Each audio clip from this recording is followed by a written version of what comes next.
Bonjour et bienvenue sur Aquitélé. Aujourd'hui, nous sommes à la salle Simone Signoret pour un événement très très particulier puisque c'est l'événement sur la précarité menstruelle et je suis avec la présidente Muriel. Bonjour Muriel.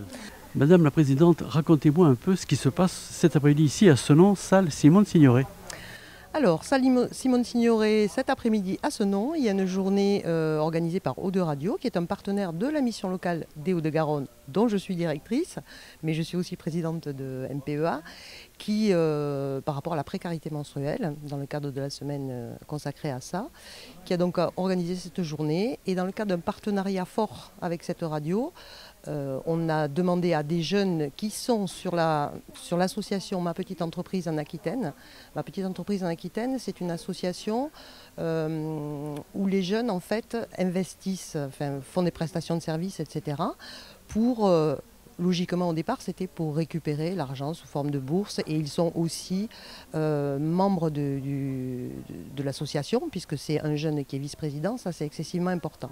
Mais les jeunes que l'on a maintenant, qui viennent comme ça sur leur temps et par rapport à leur engagement, ont décidé de faire autrement, c'est-à-dire de ne pas récupérer pour eux l'argent qui est collecté, tout ce qui est fait, mais de récupérer tout ça et toute la notoriété pour créer un festival sur les Hauts-de-Garonne de lutte contre toutes les discriminations. Donc la précarité menstruelle, ça en fait partie.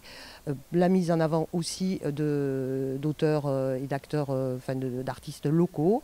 Et puis aussi les transitions écologiques. Voilà. Et je suis ravie de ce qu'ils ont fait parce que vraiment, ils ne connaissent pas le théâtre, ce ne sont pas des comédiens. Ils ont tout réalisé, l'écriture, la mise en scène, les acteurs, les comédiens aussi, avec les uns et les autres des difficultés, des fragilités. Mais ils se sont vraiment dépassés à un point qui est incroyable pour la cause, parce que c'est un engagement. Et moi, je les en remercie encore et je les en remercierai jamais assez. Enola, racontez-moi un peu votre aventure. Eh bien, donc nous, on a créé une boîte depuis 1 an maintenant. Ça s'appelle Women. C'est une entreprise de boxers solidaires. Pourquoi solidaire? Parce qu'on récupère une partie du prix de vente pour acheter des protections périodiques et les redistribuer aux femmes. Alors ça, c'est spécialement pour les femmes. Alors c'est des boxers pour hommes, mais qui aident une cause dite féminine, mais qui est finalement sociétale. Notre objectif, c'était de mettre en avant la solidarité homme-femme et du coup de créer un produit qui rassemble les genres. Alors, il y a un événement particulier, le slip français qui existe. Comment vous vous situez par rapport à eux? Le slip français, c'est une marque qui existe depuis 2011. Donc nous, on est toutes jeunes. Ça fait à peine 1 an. Donc on ne se compare pas du tout à eux. Après, eux, ils mettent en avant la fabrication française. Nous, on est fabriqué au Portugal. Donc une fabrication européenne. Et il y a cette partie solidaire. Donc on n'est pas sur le même... Oui, voilà. Mais on a quand même, en termes de prix, vous voulez dire peut-être? En termes de prix, ils sont plus élevés que nous. En même temps, une fabrication française, c'est quand même très cher. Nous, on aurait voulu le fabriquer en France, mais c'était trop compliqué. Et donc, eux, ils sont à 40 € le boxer, si on peut parler de chiffres. Et nous, on est à 25 € le boxer. Aujourd'hui, vu qu'ils sont un peu en difficulté, ils ont fait une collection spéciale avec 25 € le boxer. Mais eux, ils ont des quantités énormes. Nous, on est toutes petites, donc on fait des petites quantités. Donc forcément, les prix sont... on a des prix plus chers en prix d'achat aux producteurs. Mais on a pour but de baisser nos prix au maximum. Là, aujourd'hui, on a aussi développé des produits, des t-shirts, donc des nouveaux produits. C'est toujours aussi fabriqué au Portugal. Et pour nos boxers, c'est un boxer acheté, 4 protections périodiques redistribuées. Et pour nos t-shirts, c'est un t-shirt acheté, 8 protections périodiques qui sont redistribuées. Alors, c'est bien d'acheter, mais comment et où? Alors, on peut acheter sur le site internet www.women.fr, woemen.fr. Et sinon, on est aussi sur des événements comme les matchs des boxers de Bordeaux, donc le club de hockey de Bordeaux. Après, on peut nous retrouver sur des foires aussi, dans les marchés cet été. Donc voilà, quelques petits points qu'on dit en fait sur nos réseaux sociaux pour venir acheter sur place. Sinon, c'est vraiment en ligne www.women.fr. Alors, cet après-midi ici, à Senon, salle Signoret, vous avez été invité pour un événement particulier. C'était important d'être présente?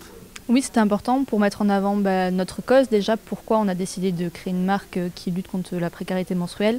Et aussi parler de notre partenariat avec les boxers de Bordeaux, donc le club de hockey, puisqu'on a créé une collection particulière avec eux Et du coup, tous les boxers qui sont achetés de cette collection participent à l'achat de protections périodiques qu'on redistribue à l'équipe de hockey sur glace féminine, finalement. Josette, présentez-moi un peu votre association. Alors, Féminité sans abri, c'est une association qui réunit 3 mots: humilité, dignité et partage. Alors, cette association vient en aide aux femmes précaires. Alors, la précarité, ce n'est pas être dans la rue, c'est également être dans des foyers, être recueilli dans des foyers, ou être dans leur maison et de ne pas pouvoir gérer l'hygiène de son hygiène. Et nous faisons des collectes que nous distribuons auprès de ces personnes-là. Alors c'est sûr que nous privilégions les associations qui reçoivent le moins de subventions de l'État ou des communes. Et nous avons quand même une clientèle assez précaire en Gironde. Ce sont les étudiantes et les femmes battues, qui sont dans des foyers et on a énormément de besoins. Comment fonctionne votre association? Notre association fonctionne uniquement de dons, par des dons. Alors les dons des collectivités qui peuvent être des grandes enseignes, des dons de particuliers, des collectes caddie et des collectes que nous effectuons via d'autres associations. Par exemple, nous avons Tout en moto, qui est une association qui nous soutient tous les ans de façon importante. Nous avons eu aussi un partenariat, une association avec DHL qui nous a fourni tous nos t-shirts pour nos bénévoles nationaux. Donc,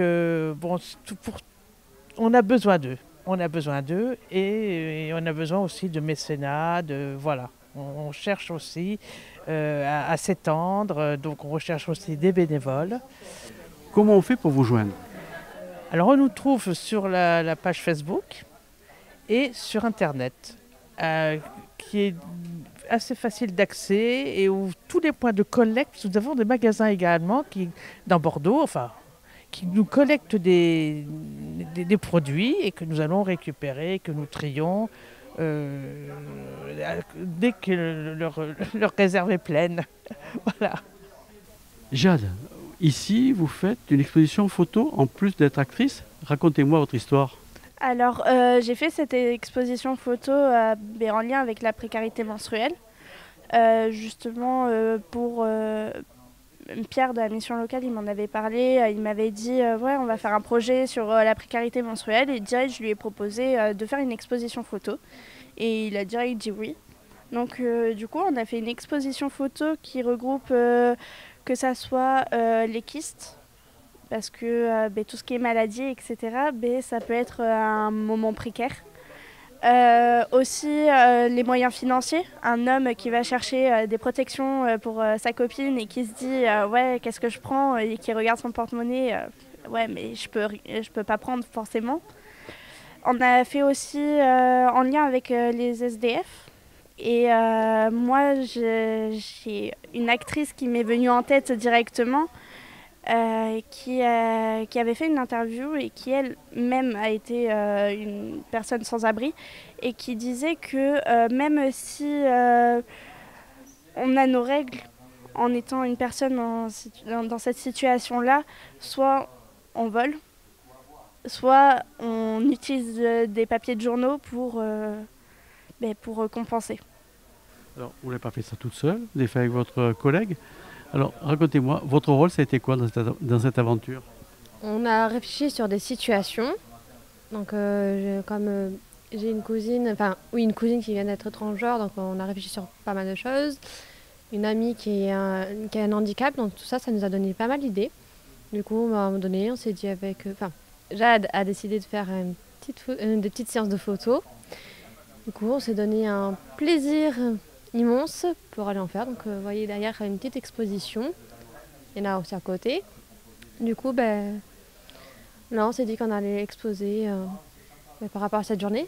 Ça montre le quotidien et montrer aussi aux hommes qu'au final, ça coûte et qu'il y a beaucoup de particularités envers ça. fin mars. Vous faites ça toute l'année ou c'est un plaisir particulier? Alors moi, c'est un plaisir. C'est plus un loisir. J'ai fait des cours de photo, mais c'est plus un loisir. Je fais pas, c'est pas mon métier. Voilà. Et vous? Non, c'est juste que j'entends tout le temps, que ce soit au travail ou ailleurs, des problématiques. Et puis à un moment donné, j'en ai parlé aussi au conseiller.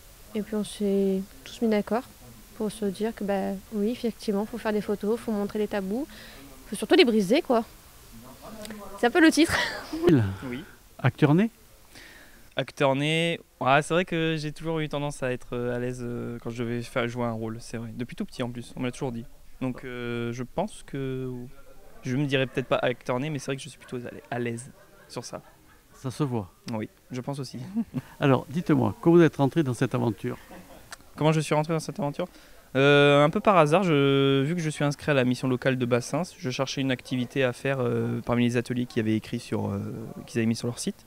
Et j'ai vu l'annonce justement où il y avait écrit recherche de comédiens amateurs, professionnels. J'ai fait bon, ça fait longtemps que j'ai pas fait du théâtre, j'avais envie de m'y remettre, donc du coup j'ai sauté sur l'occasion. Alors, vous êtes dirigé par une femme sur un sujet extrêmement féminin, c'est compliqué? Non, pas du tout, ça me dérange pas. De toute façon, si on me dirige avec un, comment je pourrais dire, que ce soit convivial, qu'on rigole bien et tout, je m'en moque avec qui me dirige. Moi, franchement, ça n'a pas d'importance. Moi, franchement, si jamais on refait un projet ensemble, vas-y, dirige-moi, il n'y a pas de problème. Hein. Mais non, il n'y a vraiment pas de problème. Alors, Zoé, racontez-moi, vous êtes à la fois auteur et metteur en scène. Oui, c'est ça. À la base, je ne suis pas auteur. J'ai écrit la pièce, je devais être avec des gens plus compétents que moi et finalement, ils ne l'ont pas fait, ils m'ont un peu lâché. Donc je me suis retrouvée toute seule et effectivement, j'ai réussi l'écriture, donc je suis contente. Mais à la base, c'est plutôt la mise en scène et la régie qui m'intéresse. Aujourd'hui, je faisais la régie. Et donc, comment vous avez fait pour écrire? Comment vous avez fait pour faire la mise en scène? Pour écrire, ça a été d'abord énormément de recherches sur ce sujet que je ne connaissais pas vraiment.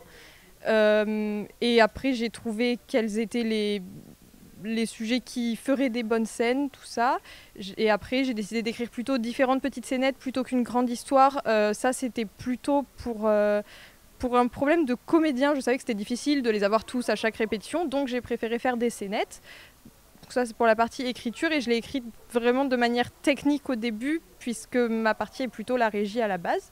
Et la mise en scène, pareil, est venue un peu naturellement parce que quand on a fait l'écriture, c'est plus simple de faire la mise en scène puisqu'on connaît, je savais ce que j'avais écrit et comment je voulais que ce soit joué. Donc ça a été plus simple. Alors, sujet extrêmement féminin, vous l'écrivez en tout cas comme ça. On a l'impression que les filles découvrent ce problème. D'après vous, pourquoi ? Il y a beaucoup de filles qui ne connaissent pas ce problème parce que c'est souvent les parents qui gèrent ou ça concerne les gens qui n'ont pas les moyens. Et il y a beaucoup de filles qui ont les moyens et qui donc ne se posent jamais la question. Et comme c'est toujours comme ça pour elles dans leur vie, c'est comme ça, il faut acheter ça et c'est comme ça. Donc on ne se pose pas la question de est-ce que c'est normal ou pas. Alors, il existe De Chavannes qui a mis en place des préservatifs gratuits ou à 20 centimes. Est-ce que ça serait bien d'avoir des systèmes de protection féminin dans le même style ? Oui, oui, bien sûr. Il y en a déjà un petit peu, notamment à la mission locale. Il y a des serviettes gratuites, mais il faudrait qu'il y en ait beaucoup plus parce qu'il y a des gens qui en ont vraiment besoin. Kéliane, ce sujet vous touche ? Un tout petit peu parce que comme j'ai une petite sœur, ça m'intéresse un peu plus pour l'aider un peu, on peut dire. Pour tout ce qui est précarité, les aides et tout ça. Pour plus tard, je pense. Je veux bien. Alors, première pièce, grand succès, on peut le dire, tout le monde l'a aimé. Est-ce que vous avez quelque chose dans vos cartons ? Là, pas du tout, mais pourquoi pas après, hein ? Pourquoi pas, l'avenir nous le dira. Virgile ? Oui. Bientôt sur les scènes ? Avec plaisir, je reviendrai sur scène, je pense. Hein. Peut-être pas en faire mon métier, comme j'avais dit, mais si jamais j'ai la possibilité de le refaire, moi je le refais avec grand plaisir. J'aime beaucoup le théâtre. Voilà, ainsi termine notre reportage ici à l'espace Simone Signoret de Selon. Et moi je vous donne rendez-vous très prochainement sur Aki Télé. D'ici là, protégez-vous et puis prenez soin des femmes avec ce grand problème là de précarité menstruelle. À très bientôt sur Aki Télé.